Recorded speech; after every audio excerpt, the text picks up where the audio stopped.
Meus irmãos, a paz do Senhor, graças a Deus por essa oportunidade de mais uma vez estamos aqui para estudar acerca da lição dos jovens, lição do segundo semestre, baseada no tema Cuidados de Deus com o corpo de Cristo.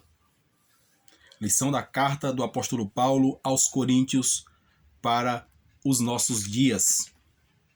Hoje estudaremos a lição de número 4. Lição de número 4, acerca da sabedoria divina. Lição riquíssima, como todas estas que vemos estudando ao longo desses dias. O Senhor vai falar conosco, vai nos exortar e vai cada vez mais nos direcionar no caminho que Ele nos chamou para seguir. Lição de número 4, a sabedoria divina. O texto do dia diz o seguinte: visto como na sabedoria de Deus, o mundo não conheceu a Deus pela sua sabedoria. Aprove a Deus salvar os crentes pela loucura da pregação. 1 Coríntios, capítulo 1, versículo 21. Assim que diz assim: a mensagem da cruz é loucura para os que não conhecem a Cristo, mas é a manifestação do poder e sabedoria de Deus para a salvação de todo aquele que crê. De todo aquele que crê. É nesse evangelho que nós cremos, irmãos. Vamos agora para o texto bíblico. Vamos para o texto bíblico e eu já quero mais uma vez pedir aos irmãos, aqueles que ainda não são inscritos no canal, inscrevam-se neste canal para que nós possamos ganhar mais relevância, alcançar mais pessoas que precisam ouvir a palavra do Senhor, que estão sedentas, também para alcançarmos a meta de 1000 inscritos para fazermos transmissões ao vivo da nossa congregação. Inscreva-se, irmão, curta, comente, pode fazer pergunta nos comentários, pode pedir a revista também, que eu vou estar deixando o meu número de WhatsApp se alguém quiser e não tiver a revista dos jovens, para você acompanhar, porque como na lição passada, eu vou enfatizar mais uma vez, através dessa plataforma, a gente vai fazer um resumo da lição, né, a fim de que os irmãos criem interesse, tenham curiosidade de se aprofundar nesse assunto. E para fazer isso é necessário que os irmãos acompanhem com a lição. Pesquise, leia todas as referências bíblicas que aqui estão. E assim você chegará ao entendimento melhor desse assunto. Amém, meus irmãos? O texto bíblico diz assim. 1 Coríntios capítulo 1, versículo 18 a 25. Porque a palavra da cruz é loucura para os que perecem, mas para nós que somos salvos é o poder de Deus. Porque está escrito: destruirei a sabedoria dos sábios e aniquilarei a inteligência dos inteligentes. Onde está, ó sábio? Onde está, ó escriba? Onde está o inquiridor deste século? Porventura, não tornou Deus loucura a sabedoria deste mundo? Visto como na sabedoria de Deus, o mundo não conheceu a Deus. Pela sua sabedoria, aprove a Deus salvar os crentes pela loucura da pregação. Porque os judeus pedem sinal, e os gregos buscam sabedoria. Mas nós pregamos a Cristo crucificado, que é escândalo para os judeus e loucura para os gregos. Mas para os que são chamados, tanto judeus como gregos, lhes pregamos a Cristo, poder de Deus e sabedoria de Deus, porque a loucura de Deus é mais sábia do que os homens, e a fraqueza de Deus é mais forte do que os homens. Palavra tremenda e reveladora para nossas vidas. porque a loucura de Deus é mais sábia do que os homens, e a fraqueza de Deus é mais forte do que os homens. O tópico 1 diz assim: a cruz de Cristo e a sabedoria de Deus. A cruz de Cristo é loucura para o mundo. Judeus, romanos e gregos não conseguiam compreender a revelação da vitória de Cristo na cruz. A mensagem da justiça de Deus por meio da cruz de Cristo se tornou para os gregos, os romanos e em especial para os judeus uma pedra de tropeço. Para os gregos, o herói era sempre o vencedor triunfante, e para os romanos, a morte de cruz era para os subversivos, os inimigos políticos. Para os judeus, a morte de cruz era uma maldição. Presta atenção, porque eles falam que isso foi uma pedra de tropeço, porque eles observavam a vida do Senhor Jesus Cristo, percebiam que não tinha nada a ver com a vida deles, com o mundo que eles estavam acostumados, que eles conseguiam debater e combater um com o outro, mas o Senhor Jesus ele vem na contramão de tudo isso. Ele vem na contramão de tudo isso e quebrou todos os paradigmas dele. Quebrou toda a sabedoria que eles tinham com sabedoria do alto. É tanto que eles rodeavam o Senhor Jesus ali com sabedoria humana, com filosofia, com todo tipo de bagagem que eles haviam adquirido para tentar pegar o Senhor Jesus em alguma armadilha de palavras. Mas o Senhor Jesus Cristo sempre se sobressaía, porque ele não estava revestido da sabedoria da terra, mas estava revestido da sabedoria divina. Veja que interessante. Para os gregos, o herói era sempre o vencedor triunfante. Ou seja, os gregos pensavam, esse não pode ser um rei, esse não pode ser o salvador deles. Porque se ele verdadeiramente fosse o salvador, se ele fosse esse vencedor que eles estavam esperando, ele chegaria aqui num cavalo branco, com a coroa na cabeça, de forma triunfante, sempre assim, pessoal aplaudindo, ovacionando ele. Esse não pode ser. Mas ao mesmo tempo ele via a movimentação, ele via o tanto de pessoa que se movia para vê-lo, para pedir, clamar pelo milagre. E isso era uma pedra de tropeço para eles explicar uma coisa desse tipo.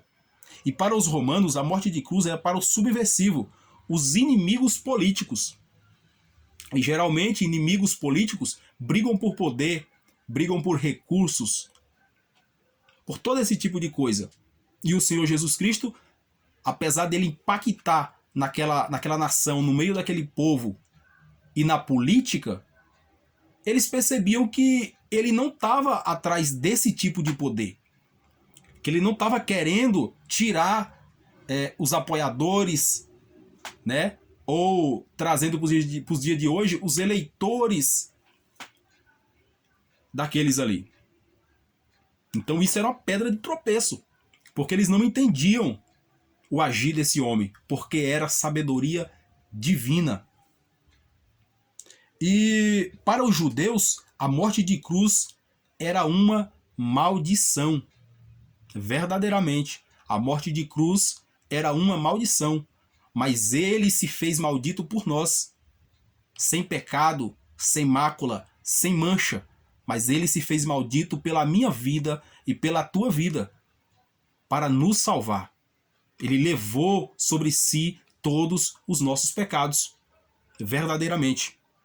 Seguindo aqui, diz assim: a cruz de Cristo é poder de Deus para os salvos. Enquanto para os romanos, os gregos, os judeus e os sábios, segundo este mundo, a morte de Jesus na cruz era uma pedra de tropeço, para os cristãos é a pedra angular.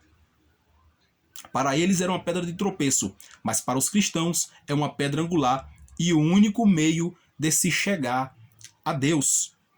O único meio de se chegar a Deus. Observe essa passagem aqui no livro de João, no capítulo 14. A partir do versículo 4 diz assim: Jesus diz assim: mesmo vós sabeis para onde vou e conheceis o caminho. Disse-lhe Tomé: Senhor, nós não sabemos para onde vais, e como podemos saber o caminho? Disse-lhe Jesus: eu sou o caminho e a verdade e a vida. Ninguém vem ao Pai senão por mim. Então, enquanto Jesus, para estes que estavam há muitos anos acostumados a serem chamados de sábio, de homens justos, Jesus era uma pedra de tropeço. Para estes que hoje ainda indagam e não entendem a felicidade de, às vezes, pessoas humildes, pessoas que às vezes estão passando por situação adversa, mas ainda glorifica a Deus, ainda louva a Deus, eles não entendem. Muitos a têm como pessoas tolas, mas na verdade tolos são aqueles que se confiam apenas na sua sabedoria. Mas nós que somos cristãos, nos apoiamos na sabedoria divina. Jesus Cristo não é pedra de tropeço para nossas vidas, e sim pedra angular, nossa sustentação, nossa firmeza maior, o Senhor Jesus Cristo. Seguindo aqui no mesmo texto, ele diz assim: a justiça de Cristo, conquistada por meio de sua morte, é imputada gratuitamente ao pecador que se arrepende e crê. Gratuitamente ao pecador que se arrepende e crê. Somente através dele é que nós podemos entrar por esse caminho. Ele entrega gratuitamente a qualquer um. A qualquer um. O próximo subtópico diz assim: a sabedoria de Deus prevalecerá sobre a sabedoria do mundo. Paulo, em sua carta aos Romanos, usa as seguintes palavras: tendo conhecido a Deus, não o glorificaram como Deus. Tais palavras referem-se àqueles que reconhecem a existência de Deus por meio do conhecimento natural, mas não o reconhecem como Deus. Uma coisa é reconhecer a existência divina, outra é se submeter e glorificar a Deus como soberano e Senhor. Então não adianta a pessoa usar aquelas frases já conhecidas de que eu conheço a Deus, Deus é o mesmo em todo lugar. Esse tipo de discurso, esse tipo de narrativa é de pessoas que apenas conhecem de forma humana que existe um Deus acima de todas as coisas. Ele sabe que existe um Deus, mas ele não o reconhece e glorifica como soberano e o seu Senhor. É necessário confessar, é necessário verdadeiramente crer para que esse Deus possa ser verdadeiramente o seu Deus. Não adianta simplesmente saber que existe. Vamos observar aqui o texto de Romanos. Romanos capítulo 10, versículo 9 e 10. Diz assim o texto: a saber, se com a tua boca confessares ao Senhor Jesus, e em teu coração credes que Deus o ressuscitou dos mortos, serás salvo. Visto que com o coração se crê para a justiça, e com a boca se faz confissão para a salvação.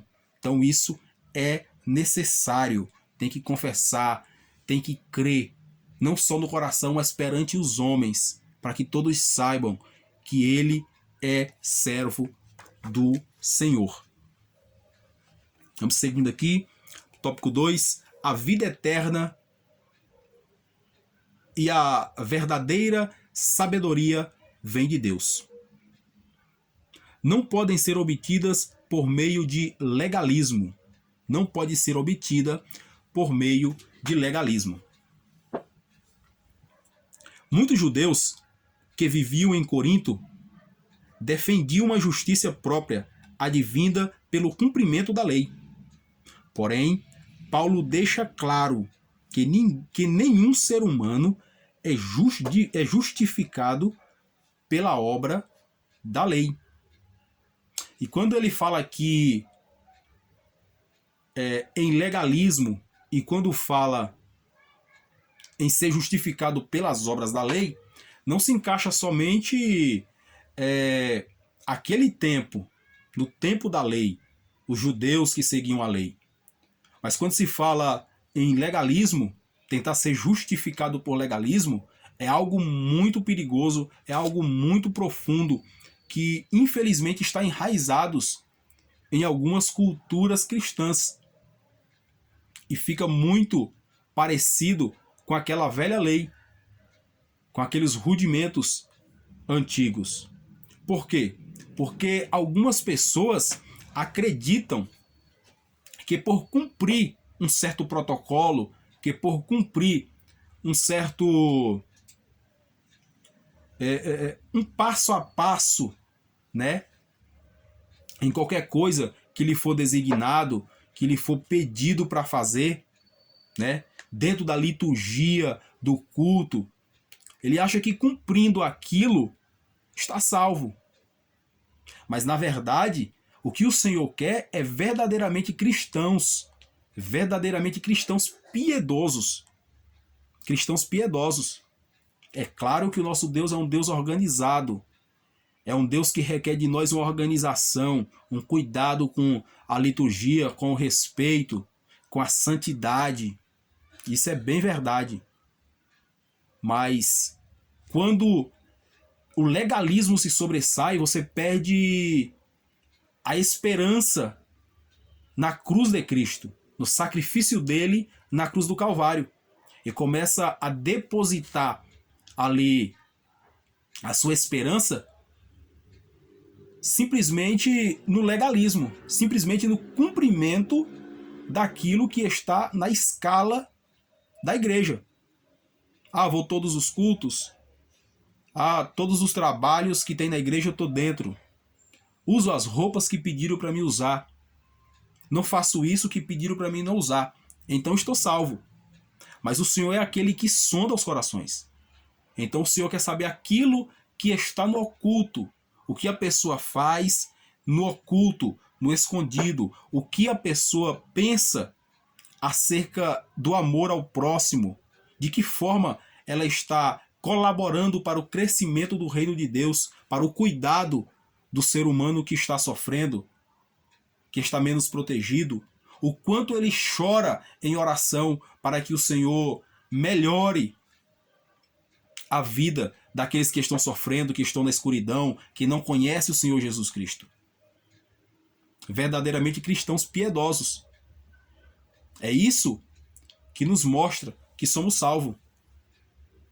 Porque isso também não salva. O que salva é crer no Senhor Jesus Cristo como o único e suficiente Salvador. E como efeito disso, então, mostramos os frutos através da piedade, do amor ao próximo, do amor a Deus, do amor e comunhão com os irmãos. Amém? Vamos seguir. A verdadeira sabedoria não se revela por determinação humana.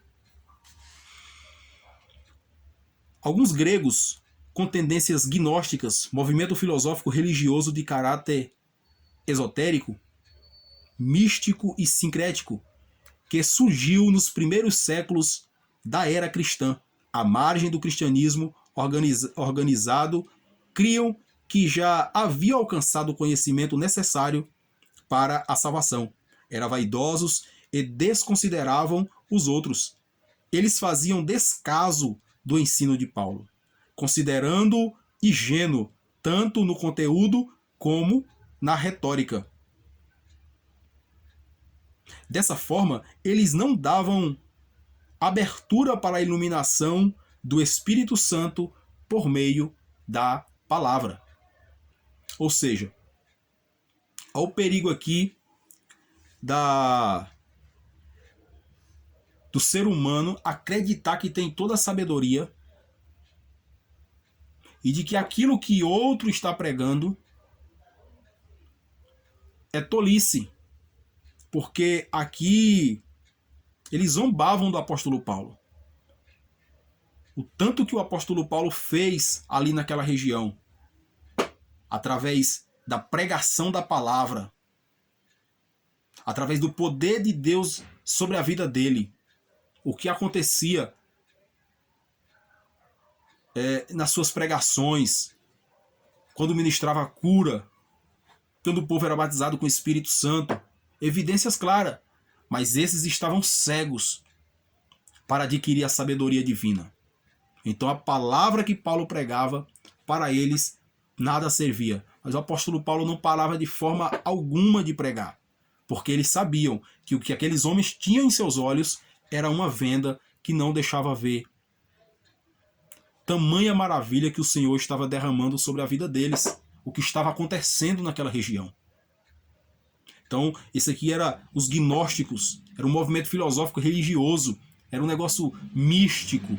Eles pegavam ali partes do cristianismo, misturava com alguns misticismo e acreditavam que aquilo era a verdade e que aquilo era a verdade absoluta. Mas, na verdade, a única verdade absoluta é a verdade do Evangelho, a verdade do Senhor nosso Deus.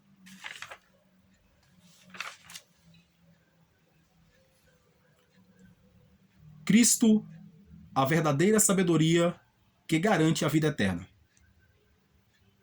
Paulo identifica claramente Cristo como a sabedoria de Deus. Cristo, poder de Deus e sabedoria de Deus. Versículo 24.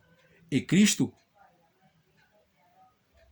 o qual para nós foi feito por Deus sabedoria.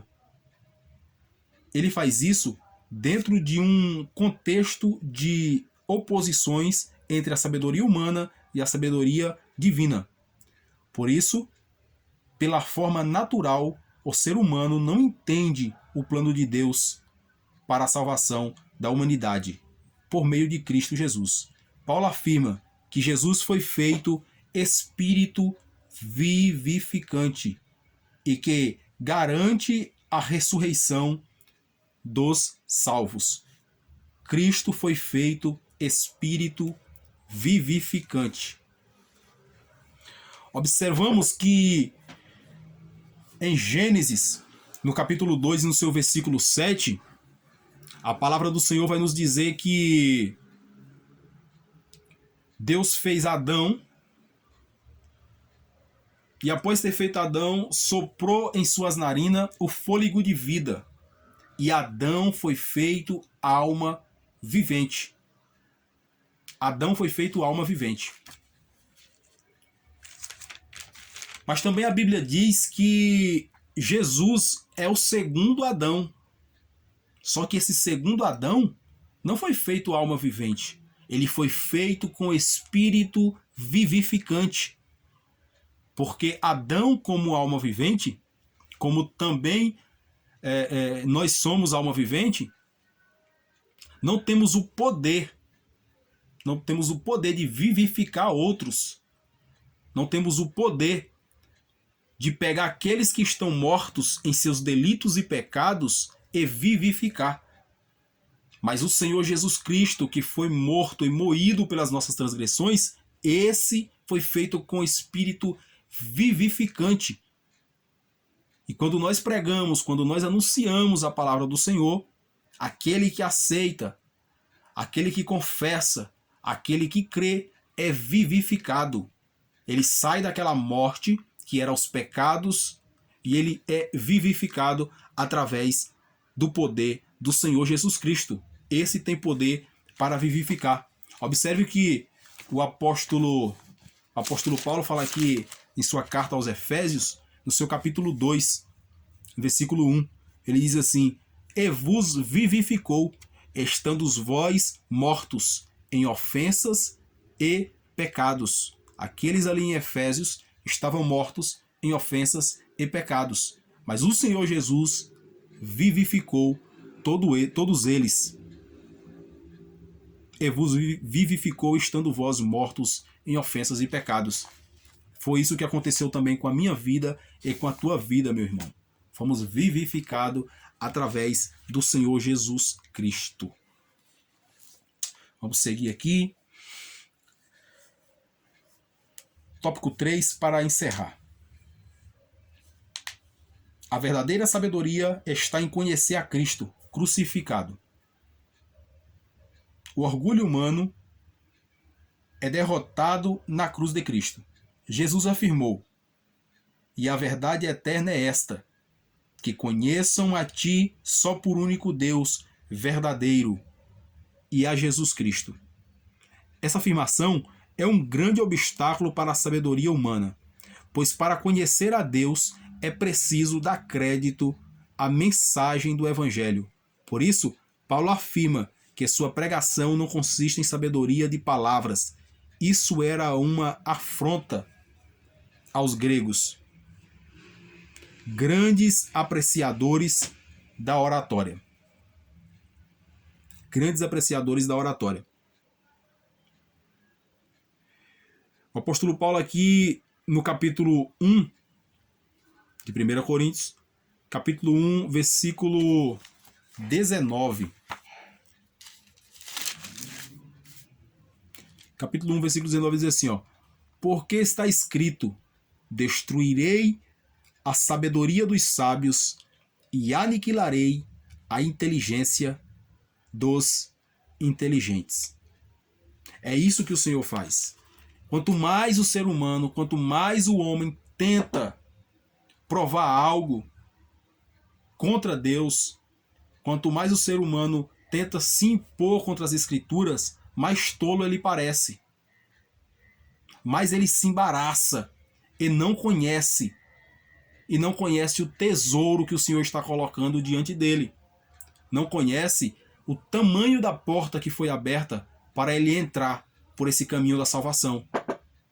Porque ele tenta, com a sua sabedoria humana, provar que as Escrituras não são verdadeiras, que as Escrituras não se cumprem. E cada vez mais parece um tolo. O Senhor aniquila essa sabedoria e essa inteligência deles, porque vão de encontro às palavras do Senhor. Seguindo aqui, diz assim, ó: o salvo alcança a sabedoria de Deus na cruz de Cristo. Confiar em si mesmo é vangloriar-se diante de Deus.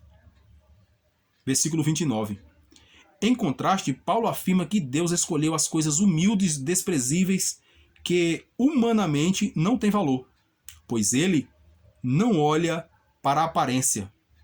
A experiência da cruz de Cristo ensina a humildade para o cristão. Na verdade, a experiência da cruz de Cristo e toda a sua vida nos ensina humildade. Um cristão que não é humilde tem que rever os seus conceitos, porque naquele em quem estamos firmados, a rocha eterna, a pedra angular, ele foi em todo o seu ministério humilde, e em todo o seu ministério ele serviu aos homens. E o ser humano que não reconhece isso, o ser humano que não reconhece que ele precisa imitar este, que ele precisa ser humilde como esse, que ele precisa ser manso como esse, sábio como esse, ele ainda não aprendeu a essência do cristianismo. E isso se aprende olhando para a cruz de Cristo. Ele morreu pelos nossos pecados, pelas nossas transgressões. Observamos aqui ainda em Coríntios capítulo 1, a partir do versículo 27. Mas Deus escolheu as coisas loucas deste mundo para confundir as sábias. E Deus escolheu as coisas fracas deste mundo para confundir os fortes. E Deus escolheu as coisas vis deste mundo e as desprezíveis, e as que não são, para aniquilar as que são, para que nenhuma carne se glorie perante ele. Para que nenhuma carne se glorie perante ele. Observe o que esse versículo nos revela. Ele escolhe estes que se declaram, que reconhecem que levanta sua mão, que chora, que clama e fala: Senhor, eu necessito de ti. Senhor, eu necessito da tua misericórdia, do teu amor, da tua graça para com a minha vida, para que eu consiga vencer nesse mundo, para que eu consiga subir aos céus naquele grande dia. Eu sou fraco, eu sou pequeno, eu sou limitado. E só o Senhor pode me salvar. Então verdadeiramente se cumpre essa palavra que diz: para que nenhuma carne se glorie perante Ele. Para que todos reconheçam que fala: não foi Ele que fez. Foi o Senhor que fez na vida dele. Não foi Ele que causou esse mover, esse trabalhar, esse avivamento. Sempre é o Senhor que faz isso. O último subtópico aqui do tópico 3 diz assim: a glória de Deus revelada na cruz de Cristo. Paulo deixa claro para os crentes de Corinto que o homem jamais poderá alcançar a verdadeira sabedoria sem Deus, sem olhar para a cruz de Cristo. Isso é verdade, jamais o homem pode alcançar essa sabedoria do alto, esse diferencial.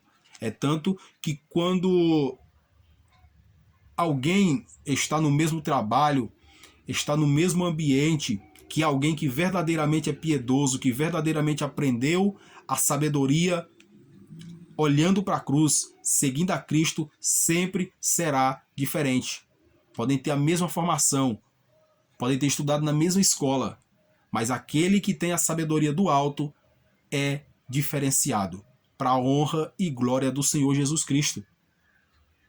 E ele segue dizendo aqui, ó: o salvo sabe que está protegido mediante a cruz e a ressurreição de Cristo. Todavia também deve estar ciente de que sua salvação só é possível enquanto permanece na fé.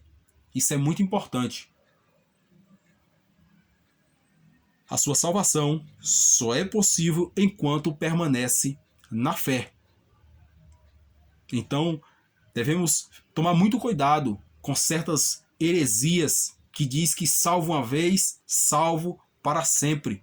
A Bíblia é clara em dizer: aquele que permanecer, aquele que vencer, aquele que for até o fim, herdará a vida eterna,